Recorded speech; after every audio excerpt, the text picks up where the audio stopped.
alamin. Bismillah wa salatu wa salamu ala Rasulillahi. Assalamualaikum, pagbati po ng kapayapaan sa inyong lahat. Isa pong napakalaking karangalan po sa akin ang makatabi ko po ang mga senatoriables ng PDP Laban. Sapagkat alam niyo po, kahit po ang ating mahal na chairman ay nakapiit sa dahig, ang kanya pong iniisip ay kayo pa rin. Medyo emotional lang ako. Pasensya na kayo.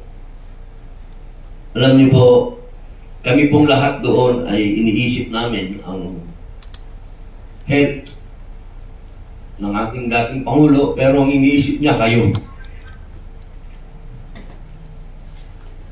Nandito po ako dahil utos niya. Sa totoo lang, ayaw ko nang umuwi. Hindi ko na ako matanggap ang mga nangyayari sa bayan, pero ang order, itawid kayo. Kaya po ako nandito. Yung mga issue po natin ngayon,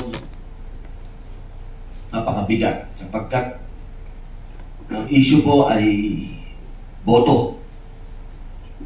Yan po ang tinatayuan ng ating chairman, yung boto po ninyo. Kaya mga mahal kong kababayan, ito pong issue na ito ay issue nating lahat. Hindi po ito issue lang namin sa PDP, kundi issue po ito ng sambayan ng Pilipinas. Sapagkat ang pagboto po, yan po ay nasa konstitusyon. Malinaw po ito sa ating konstitusyon. Ang bawat Pilipino sa kanyang tamang edad ay dapat bumuboto, lalaki, babae, anumang kasarian. Kahit nasaan ka mang lugar. Yung pong pagboto ay meron po yung sinusunod na alituntunin. Meron po yung espiritu. Ano po ba yung espiritu na yon? Yung ikaw ay pumupunta sa lugar ng botohan, nararamdaman mo na sumusulat ka, nandoon ka sa voting precinct, ramdam mo na ikaw ay bumoboto, kapangyarihan mo yun, kalayaan mo yun na bumoto kung sinong mamumuno sa iyo. Ito pong issue ng online. Sa totoo lang po, ako po'y galing sa ibang bansa. Nanggaling po ako ng The Hague, nanggaling po ako ng Germany, nanggaling po ako ng Poland, nanggaling po ako ng Qatar, at ibang lugar pa na hindi opisyal na na-post. Lahat po, lahat po. Hindi ko po sinasabing merong pumapayag sapagkat wala po akong nakausap na pumapayag sa online. Lahat po sila ang pakiusap. Gusto po nila yung dati nilang ginagawa, kung ano yung kinaugalian nila. Hindi po ako nandito para makipagkontrahan sa COMELEC kung anong gusto ng COMELEC o kung ano. Hindi po. Yung puso po ng OFW ang ipinunta ko dito. Ang puso po nila, medyo alanganin po sila sa online. Meron pong nagsasabi, ang gusto nila, mag-boycott na lang. Iyon po yung mga pinuntahan ko sa malalayong lugar. Dahil meron pong mga OFW, ang sigaw nila, boycott na lang. Naku po, pinuntahan ko po yan at kinausap ko sa kanila. Kahit po mag-travel ako ng ilang oras, pinuntahan ko po sila. At sinabi ko, huwag kayong mag-boycott dahil napakahalaga na kayo po ay bumoto. Ang sinasabi nila, hindi namin kasi gusto tong online.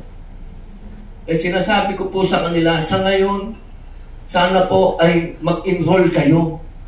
Kahit ako na po ang sumama sa inyo, mag-enroll po kayo sapagkat kailangan po ninyong bumoto. Pero hanggang sa pag-alis ko po, ang sinasabi nila, ginawa lang namin to para sa chairman namin, kay PRRD. Magpapakumbaba kami, susunod kami sa iyo, Senator Padilla. Mag-i-enroll kami para kay PRRD. Pero iilan lang po itong napuntahan ko. Napakadami pong OFW. Kung ako lang po ay may oras, pupuntahan ko po yan isa-isa para kumbinsihin dyan sa online na yan. Huwag kayong mag-boycott. Pero sana po, sa ating mga namumuno sa bayang ito, lalong-lalo na sa Comelec, intindihin nyo rin po sana yung damdamin ng ating mga OFW. Yan din po ang hiling namin sa Supreme Court. Yung pong final ng ating mga magigiting na senatorial votes. Ito po ay hindi lamang para sa amin. Hindi lang po ito para sa kapakinabangan namin. Ito po ay para sa lahat. Malinaw po ito na sana,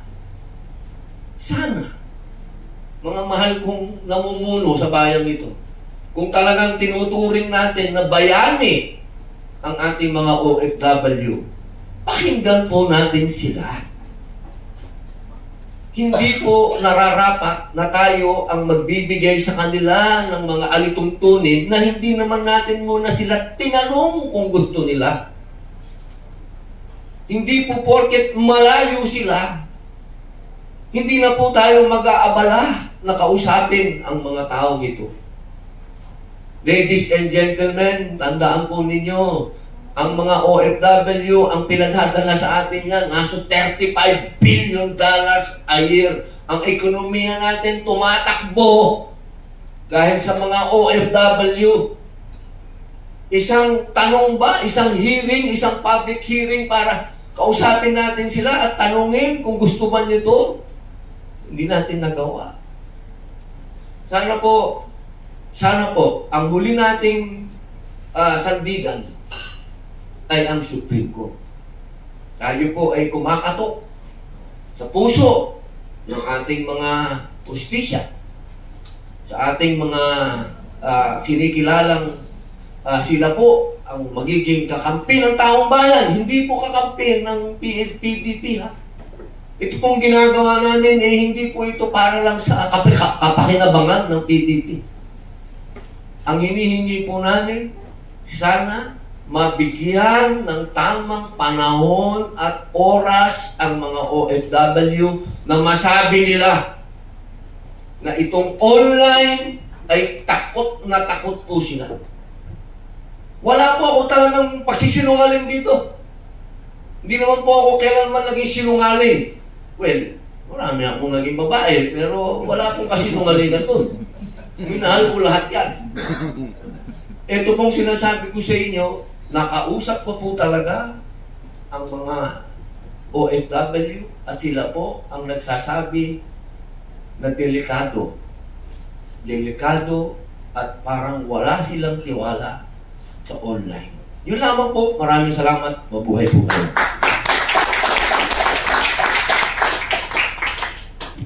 Thank you very much, Senator Robin Hood Padilla. Now,